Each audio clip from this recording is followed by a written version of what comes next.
Welcome, everybody. My name's Sandy Schriever, and my pronouns are she and her, and I'm your worship associate for today. I've been coming to the Unitarian Universalist Fellowship of Newark, otherwise known as UUFN. I came here 13 years ago from Dallas, Texas. And since then, I do a variety of things here, which everybody can participate in as well. I usher on the first Sunday, and I serve as worship associate on some other Sundays, like today. And I participate in our monthly book club on the third Friday of the month. And I help when I can with landscaping. I feel a little bit guilty because I haven't been doing as much as I used to. And I've got a 1-week water assignment in September if it doesn't rain, because we want to keep our grounds looking lovely.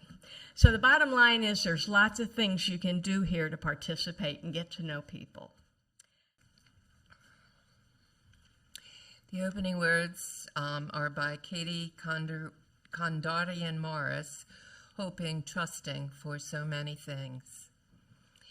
Here we have come into this sacred space, quieter now with our readiness, hushed voices, hoping, trusting for so many things, for connection, for communion, for inspiration, information, for healing, for wholeness, for words, for music, celebration, and consolation. Here we have come into this space bringing all of who we are. Let us be willing, however we are changed.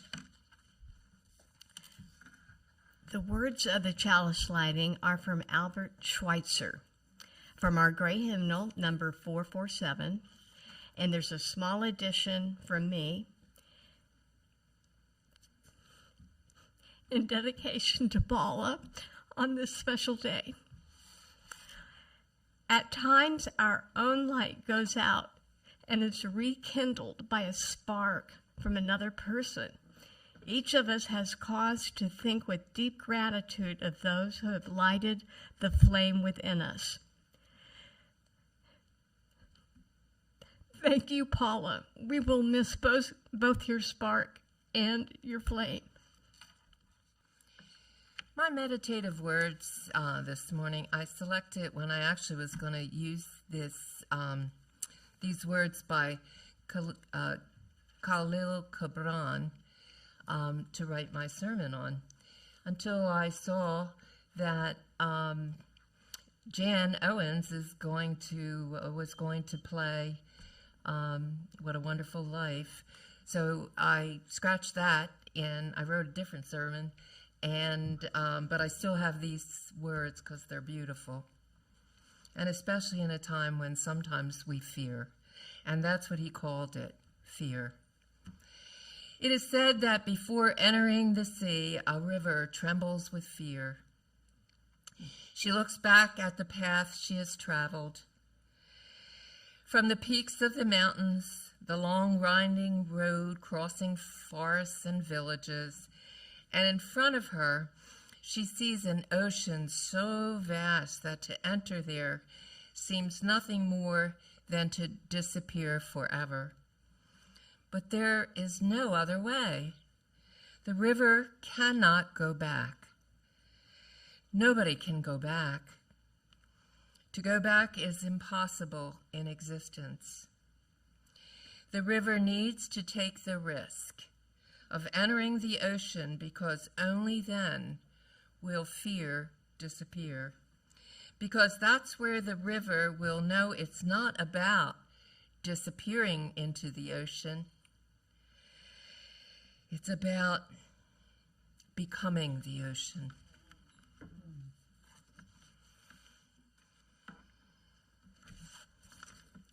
Well, before I get started, I want to acknowledge that on the special occasion of my departure, my spouse, Giovanni, wave Giovanni, and our son, Gianni, are both here.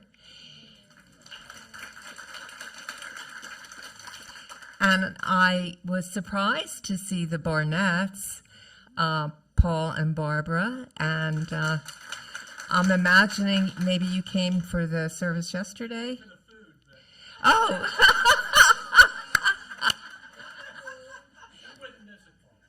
Oh, well, I met, they are former members here who live in actually they live in Maryland, right? Okay. All right. Well, you moved. Okay. See, when you leave, things happen. Anyway, I met them there, but they are former members here, and so it's great to have you here. Farewell and fare thee well. This is the last Sunday of my one-year ministry at your fellowship. Today I stand before you with a heart that is full of gratitude, full of memory, full of tenderness. Full, too, of that strange ache that comes when something good has reached its appointed ending. The title of this sermon, as I said, Farewell and Fare Thee Well, those words are old words, almost ceremonial words. Farewell means go well. Fare thee well means may you journey well. It is more than goodbye. It is a blessing for the road ahead. It is what we say when we know the road will continue, though we will not travel together in quite the same way. I chose the two songs that you heard this morning to reflect on this, reflect on for this farewell. What a Wonderful World and The Impossible Dream.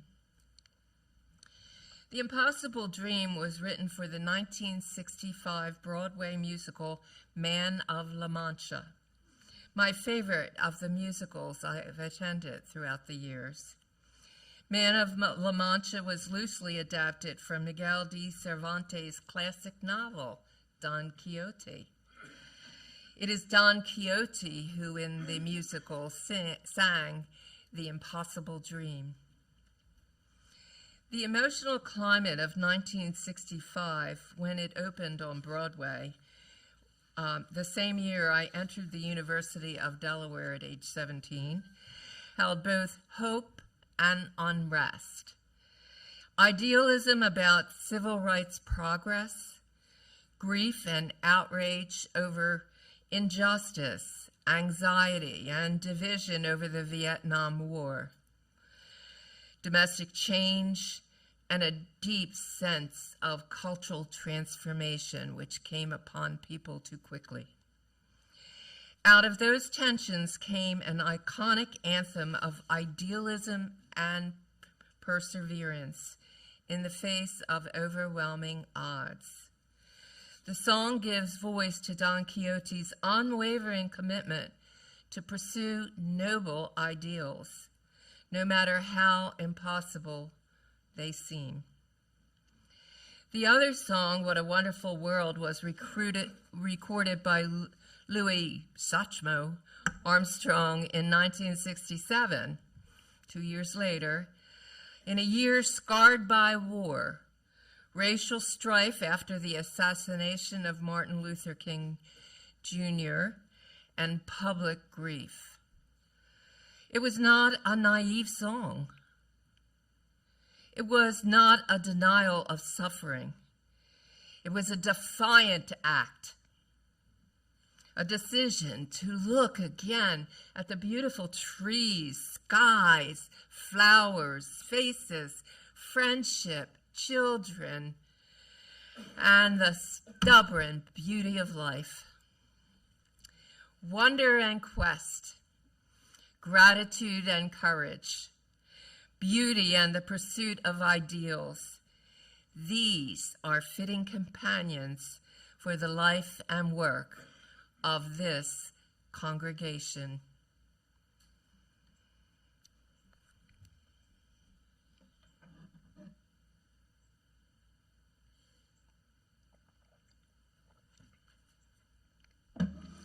Now, in October, we celebrated the 70 years of this fellowship.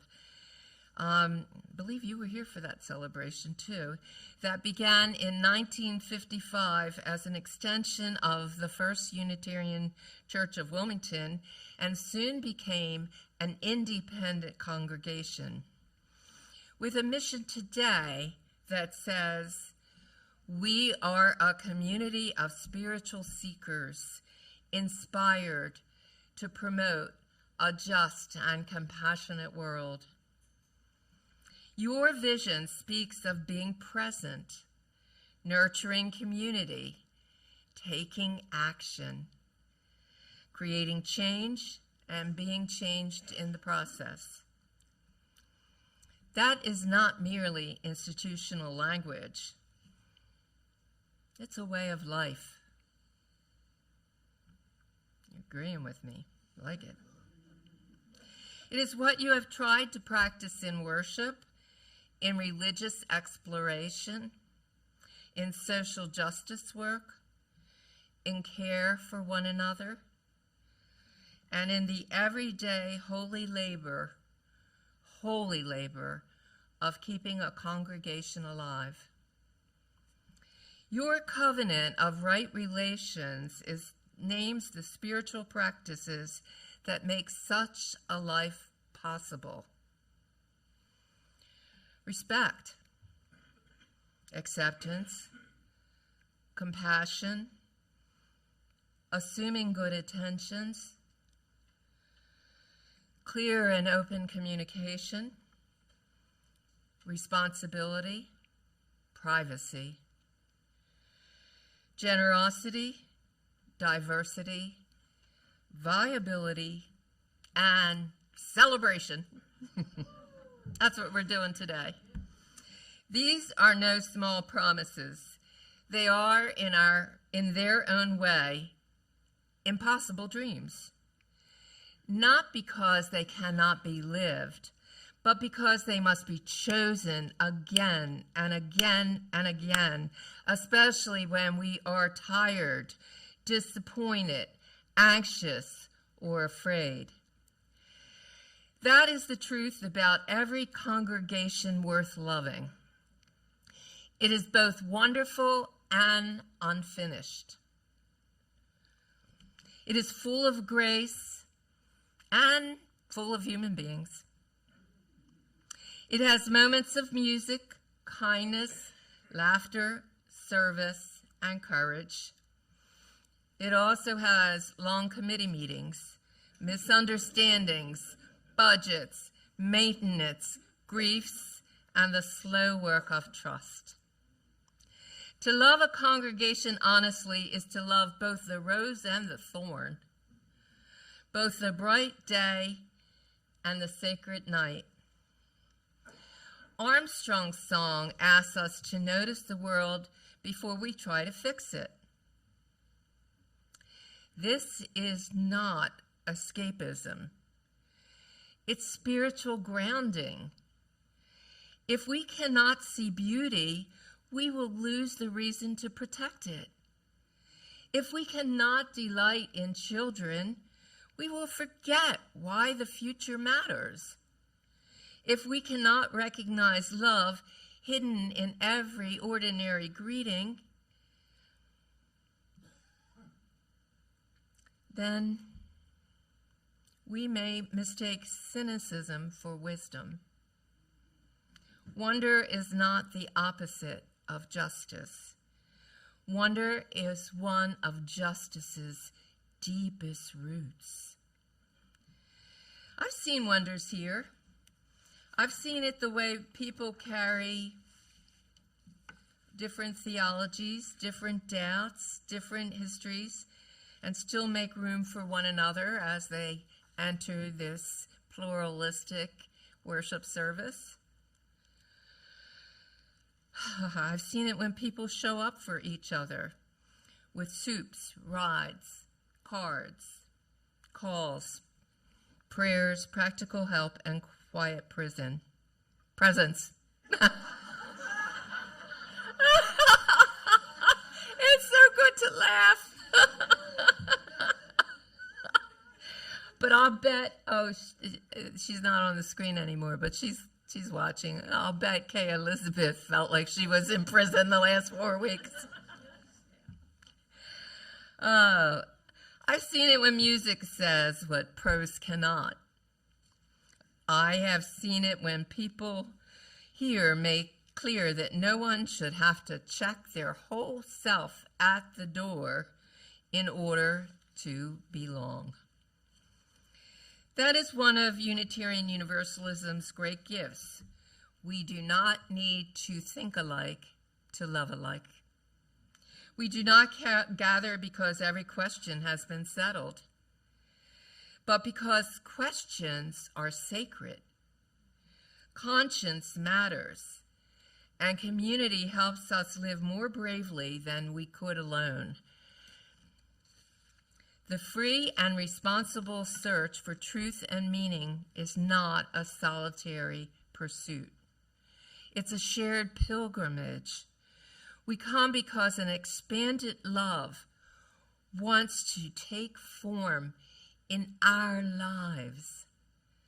And so today I want to thank you. Thank you for the trust you have given me. Thank you for the conversations in which we dared to speak honestly, for the laughter in hallways and meetings, for the tender silences, for the questions that stayed with me after I went home. Thank you for letting me walk with you through joys and sorrows, beginnings and endings, ordinary Sundays and extraordinary days. Thank you for the privilege of serving this, your fellowship. But gratitude alone is not enough for people of faith. We are also called to the quest. In Man of La Mancha, Don Quixote is often seen as foolish because he refuses to accept the world as it is. Call us foolish. He sees cruelty and imagines honor. He sees despair and imagines dignity. He sees what others call impossible and choose to live toward it anyway. Said of him in the novel, to be a fool in this world is sometimes to be the wisest of all. The song has endured because it speaks to something we cannot surrender without losing our souls. The belief that we are meant to strive for a world that is more just, compassionate, merciful, and whole. UUFN, your impossible dream is not abstract. It has names and faces. It is the dream that you welcome every person who crosses your threshold, physically or virtually, with dignity. It is the dream that children and youth will grow up knowing they are loved by their fellowship, not for others, for what others demand they become, but for who they are and who they are becoming, which we help shape. We help shape that with love and do not impose. It is the dream that people of multiple beliefs can build a shared life without requiring uniformity. It is the dream that justice is not an occasional project, but a congregational habit when we follow the leadership of the UUFN Social Justice Committee.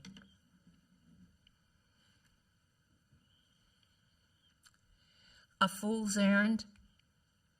I think not. But rather a vision, an aspiration, a goal, a purpose. The impossible dream is also the work of staying in relationship when relationship is hard.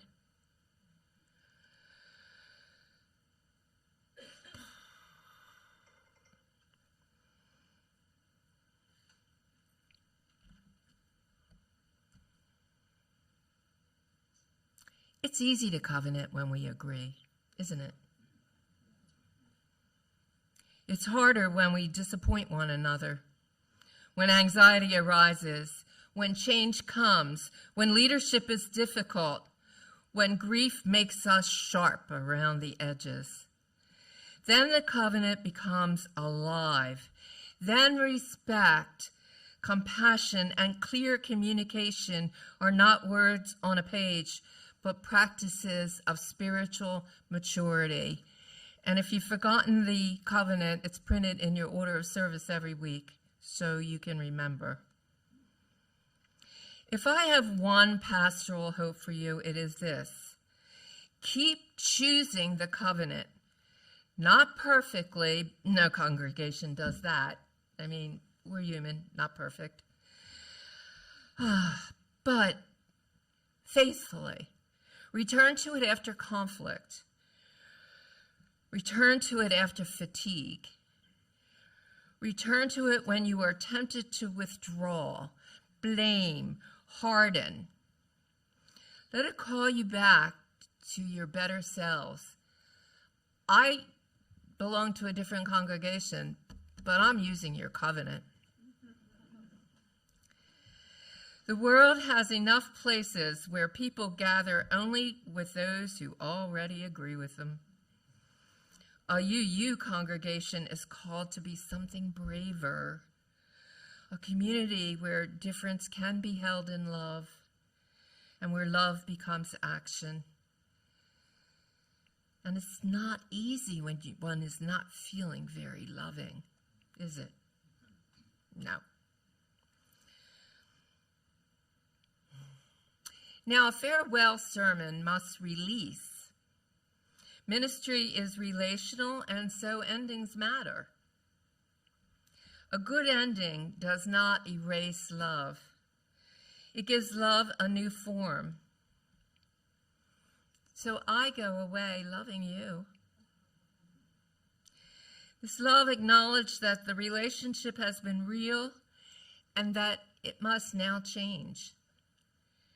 I will carry you with gratitude, and I ask that you carry what has been life-giving from our ministry, and I ask that you do it without clinging to what we must let go of. The next chapter deserves your openness. Your future leaders deserve your trust. You deserve the freedom to discover whom you are next becoming. So let us bless the road behind us. Let us bless the sermons preached, the meetings that were efficient, and the meetings that taught us patience. The tears we understood, and the work still unfinished. Whoop, that didn't make sense. The tears we understood and the tears we could not fix. Let us bless the work accomplished and the work still unfinished. You know, that does happen when you're trying to stay connected to your listeners, right? You'll forgive that little faux pas.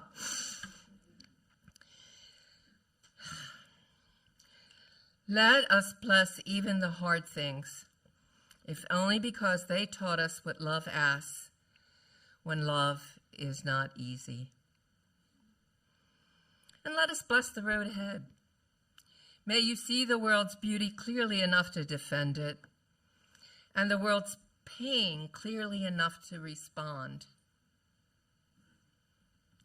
May you keep singing songs of wonder and quest in troubled times, not because you are unaware of trouble, but because you refuse to let trouble have the final word, right?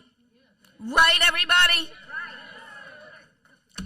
May you keep dreaming impossible dreams, not because you are naive, none of you are, I know that, but because justice has always required holy imagination, which if you don't have, cultivate, and if you do have, celebrate. And I just composed that right there. May you remember that every pledge and budget, every repaired roof, every classroom, every hymn, every march, every potluck, every pastoral visit, every hard conversation, every act of generosity is part of our ministry. May you not confuse small numbers with small impact, or uncertainty with failure, or transition with loss alone. Congregations are living things. They breathe, change, shed, grow, rest, and rise. The question is not whether UUFN will become something different. Of course you will. The question is whether you will let love guide the becoming. I believe you will. I do believe that. Louis Armstrong, near the end of his career, sang of beauty with a voice that had known hardship. Don Quixote sang of a quest that seemed impossible to those who had forgotten how to hope. UUFN, you are called to hold both songs together. See the wonder, pursue the dream. Notice the rose, repair the world. Bless the child, defend the vulnerable. Laugh often, tell the truth, keep covenant, and celebrate. And when the days are hard, as they sometimes will be, remember this: a wonderful world is not a perfect world. It is a world still capable of love. An impossible dream is not a fantasy detached from reality. It is a moral compass pointing us toward the reality we are called to help create. Between wonder and quest, gratitude and courage, farewell and future, there is faith. As I close, may I say this is my farewell, not an ending of love, but a changing of form.